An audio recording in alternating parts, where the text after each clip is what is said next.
राधे राधे भक्तों, आज हम जय एकादशी के विषय में चर्चा करेंगे, जिसे भूमि एकादशी के नाम से भी जाना जाता है।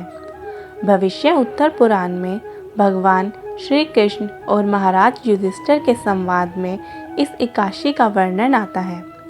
युधिष्ठिर महाराज ने पूछा, हे जनार्दन, माघ मास के शुक्ल पक्ष की एकादशी का क्या संबोधन है? ये व्रत कैसे करें व इस दिन किस देवता की पूजा करनी चाहिए? ये सुनकर भगवान श्री कृष्ण ने उत्तर दिया कि हे राजेंद्र, सुनो, माघ मास के शुक्ल पक्ष की एकादशी को जया एकादशी कहते हैं। जया एकादशी का व्रत करने से भगवान विष्णु की कृपा मिलती है। जो इस दिन सच्चे मन से व्रत करता है उसे मोक्ष की प्राप्ति होती है और पिशाच जैसी योनियों से मुक्ति मिलती है। जया एकादशी की कथा कुछ इस प्रकार है। एक समय की बात है, इंद्र की सभा में अप्सराएं नृत्य कर रही थी। सभा में प्रसिद्ध गंधर्व पुष्पवंत, उसकी लड़की पुष्पवती तथा चित्रसेन की स्त्री मालिनी और उसका पुत्र माल्यवान भी थे। उस समय पुष्पवती माल्यवान को देखकर मोहित हो गई और काम का भाव उसके मन में जाग गया। उसने अपने रूप, सौंदर्य, हाव भाव से माल्यवान को कामसक्त कर दिया। पुष्पवती के अद्वितीय रूप के कारण माल्यवान भी कामसक्त हो गया। दोनों कामसक्त होकर यौन क्रियाओं में लिप्त हो गए। उन्हें अलग करने के लिए राजा इंद्र ने दोनों को बुलाकर नाचने का आदेश दिया।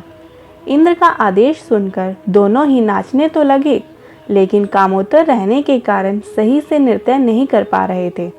इंद्र सब समझ गए और उन्होंने क्रोधित होकर दोनों को श्राप दे दिया कि तुम दोनों स्त्री पुरुष के रूप में मृत्यु लोक में जाकर पिशाच का रूप धारण करो और अपने कर्मों का फल भोगो।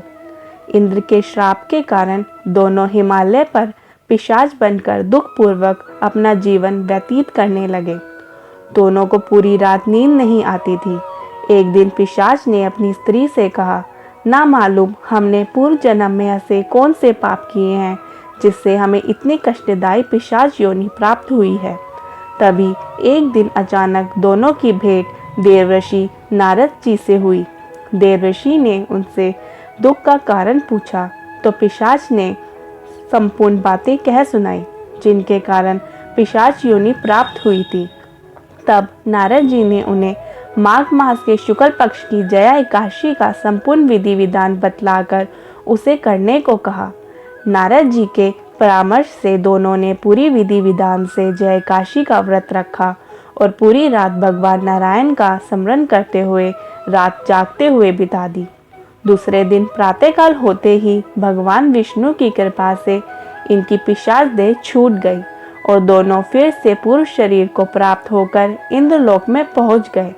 वहां जाकर दोनों ने इंद्र को प्रणाम किया तो इंद्र भी इन्हें पूर्व रूप में देखकर हैरान हो गए और पूछा कि तुमने अपनी पिशाच देह से किस प्रकार छुटकारा पाया।